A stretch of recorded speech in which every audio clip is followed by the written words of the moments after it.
Hi friends, Mindy here. I am setting up my April Wow kit today, and I just thought I'd go through and show you the process. I'm doing it a little bit different this month. So these are the printables that come with the Wow kit for the month of April, and I'm using this old book as a kind of template. I made this a while back, but I want to kind of create these folders that will store all of my scriptures for this month. So I went ahead and created one off screen, and then I thought maybe I would just take everybody along for the ride if you want to see how I assembled that book. So this is not an original idea to me. I borrowed it from Lyric Lover Crafts here on YouTube. She's the first one I saw that created that. So anyway, I'm just cutting down the paper to the right size. I think I made them like 7 3/4 by, I want to say 8 inches, so that I can fold and create the pocket. So I'm just cutting this paper down here, and then here I'm going to slide this paper down now to 5.5 inches. That's how tall I want it to be. And I'm using my bone folder and just going along in the ridge where the blade usually goes. And this is a really good trick if you don't have a scoreboard. I just didn't want to get mine out because I was just in the middle of doing this, but so it's another way that you can kind of score your paper without having to have a scoreboard. If you don't have one, you can just use a bone folder or something and go along that same ridge. So, and then I'm just really creasing down really well all of the folds. So here's the pocket, but I want to cut out that middle section so it just makes it easier. So basically you cut from the intersection of the folds, and you kind of just a very slight angle, and that will give you a little bit of a pocket so that it just, those folders stay closed better. There's not so much paper in that one little small space. So now I am measuring my papers. I've got them all cut out. I made basically 4 folders, one for each week, and I'm going to use this cracker box. This is a really good way if you don't have chipboard. Using cereal boxes and this kind of thing is a really easy way to create little mini book covers and stuff. And it doesn't need to be super heavyweight just for what I'm doing. So this little box is actually perfect for what I'm trying to do. I'm just trimming down all the pieces. They're going to be just a little bit bigger than my inside folders, and that's just to keep everything inside safe. I didn't want them like flush with the edges, and so I just wanted to make sure I have everything. So I have a front cover, a back cover, and then a piece that's going to be the spine, and that's this piece here. I'm just making sure that my that it's going to hold all, that my spine is wide enough to do everything that I need to do. So I'm just kind of measuring this against the spine here, and that should be fine. And then I'm just kind of measuring this with last month's kit just to make sure that, once the folders fill up, that I'll have enough space. So I have this simple stories set that I thought would be really cute to use with this kit. And so I'm going to pull one of the papers out from this yellow print here, and that's what I'm going to use for covering the cover. So I have my pieces of chipboard here, and I'm going to apply some scor tape. This is the scrapbook.com version. I have the really wide one, which is great for projects like this, but anything that you can use, basically just need adhesive. You want adhesive all the way across the top. And then I'm going to make sure that I get all of the pieces cut down out of this paper. So here I'm just going to trim this paper down. I want to leave just a little bit of edge around, making it slightly larger because I'm going to wrap the corners of the paper to the inside. So I'm going to take the release paper off of here. I kind of struggle with it here for a minute. And then I'm going to put that onto this pattern paper, kind of centering it in the middle of this page. It doesn't have to be perfectly centered. I got something in my glue there I had to take off, but it doesn't have to be perfectly centered, but you just want, you know, a good idea. And then I'm burnishing that down really well just to make sure everything is stuck down. I'm going to go around and just trim, not all the way to the corners, but slightly away from the edge, and cut at an angle, and that's just going to help the papers fold over better. And then I'm going to use this tape runner, and I'm going to add some adhesive both on the chipboard and on the actual paper. I'm going to do that on all 4 sides. You could do this one edge at a time. I just find it easier to do all 4. And then when you're covering chipboard, what you want to do is kind of stand it on its end and kind of roll the paper over. It just creates a better look, so that you can make sure that your paper is right up flush next to the chipboard, and you won't get tears and stuff that way. So you just kind of roll them in. And so I did that to the front and the back cover. And now I am going to use this paper, which is actually an Illustrated Faith, a really old paper, to kind of make the hinge part on the inside. I want to just cover everything up that's on the inside there.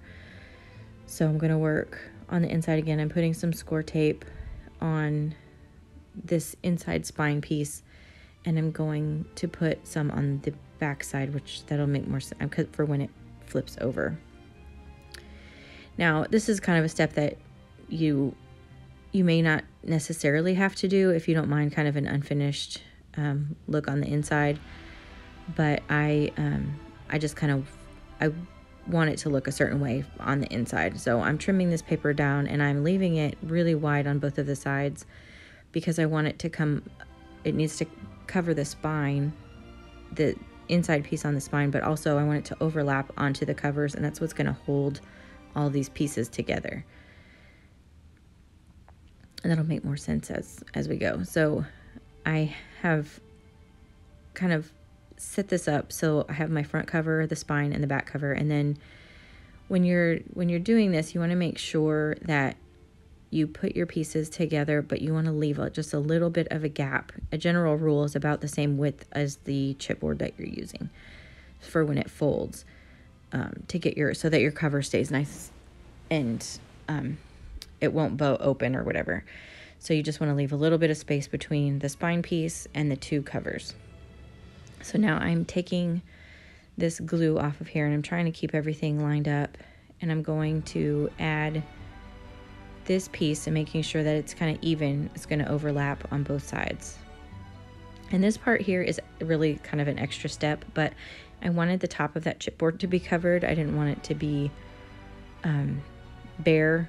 So I'm just cutting this down so that I can, over the top part of it, I can just kind of have a little tab of paper just so that the top and the bottom of my chipboard is covered. You certainly don't have to do this. On the last one I created, I did not do it. I don't know really why I decided to do it this time, but I did, so I just thought I'd leave that in here just so that, you know, when you're looking at the book, you can't see open, exposed chipboard. So you can see here, again, this is the inside view of the cover. So I'm just trying to line everything up, and I just want to make sure everything is as even as I can get it here.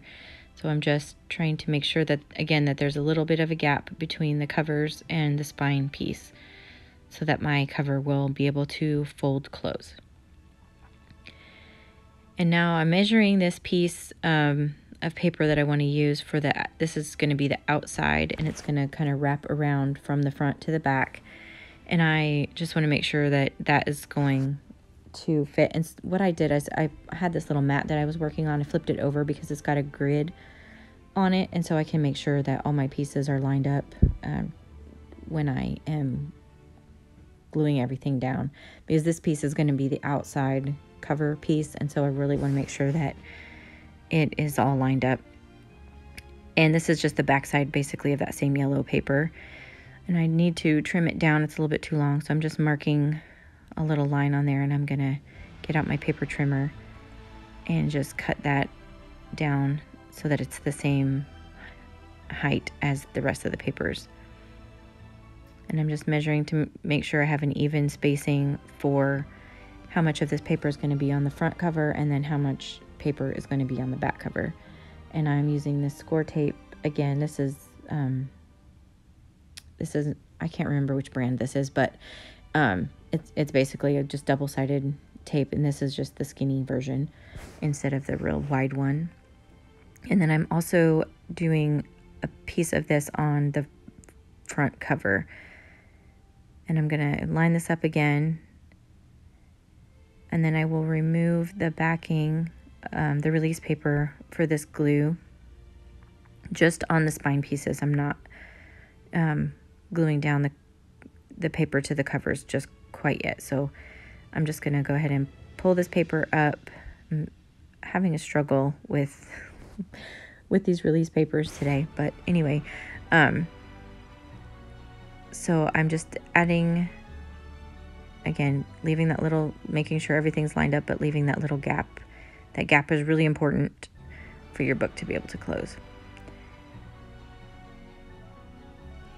And I'm going to very carefully place this paper down, and again, making sure that there's even amounts on both sides of the cover. And you can see I have this little flap. So I'm just going to take, this was really not the best way to do this, but I wasn't really thinking this through when I did this. So anyway, we just took the release paper off, and I'm just lining it up, not touching the spine again, but just leaving a little gap. And then I'm just going to glue that down, and I have that scor tape on there to hold that, and so that's what I'm going to do here as well. Just adding that scor tape, and struggling with the release paper. And again, I'm going to just line it up underneath that flap, and then this will create basically the outside spine. And you can see here I'm just folding the paper just real gently, and I'm going to take my bone folder and kind of create a crease in there with these papers. And this inside isn't glued down completely yet. I'll come back and do that, but you always want to make sure you get the outside cover kind of first. And I needed to trim down the inside piece just a little bit. It was a little bit long. So now I have these inside pieces that I need to deal with. And this just kind of creates that hinge that holds the front cover and the back cover together. And I'm going to use some liquid adhesive for this. It's just going to give me a little bit of time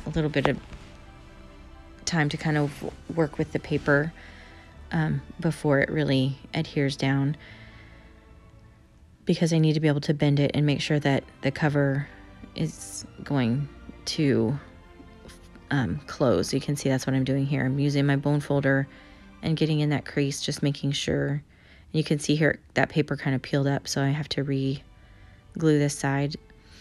So I'm adding some more adhesive, and then I'm gonna close it like the book will stay, and then I'm just adhering it down. So this is it finished, and that's gonna hold all 4 of these little signatures that I'm gonna make.